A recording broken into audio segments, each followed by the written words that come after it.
चार हमारी जिंदगी में बहुत अहम है।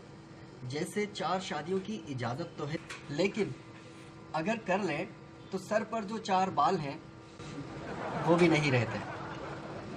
और लोग क्या कहते हैं 4 के बारे में, जानते हैं? 4 दिन की जिंदगी है, इसे हंस के गुजार लो। आखिर 4 लोगों में हमारी भी इज्जत है यार। 4 किताबें क्या पढ़ ली, खुद को गवर्नर समझने लग गए हैं। इनकी आई बहू और ऐसे तेवर।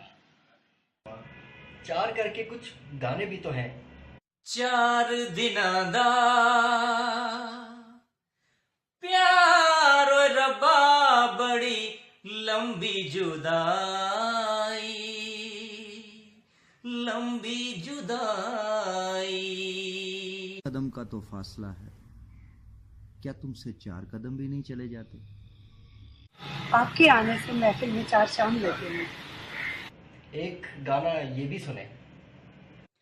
4 दिनां दी दुनिया है, कुछ खा ले पी ले मौजुड़ा, कुछ खा ले पी ले मौजुड़ा।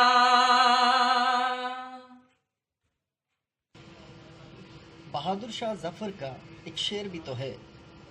उम्रे दराज मांग के लाए थे 4 दिन, 2 आरज़ू में कट गए 2 इंतजार में। 4 दिन की चांदनी, फिर वही अंधेरी रात। वो आई और 4 बातें सुनाकर चली गई। आखिर में हम आपको बताते चले कि बीवी में 4 लफ्ज़, बेगम में 4 लफ्ज़, जोजा में 4 लफ्ज़, वाइफ में 4 लफ्ज़। खैर, आप 4 लोगों को ये शेयर करने लगेंगे तो शैतान 420 करके आपको रोकेगा। लेकिन आपने शैतान को 4 खरी खरी सुनाकर इसे आगे भेजने की कोशिश लाजमी करनी है।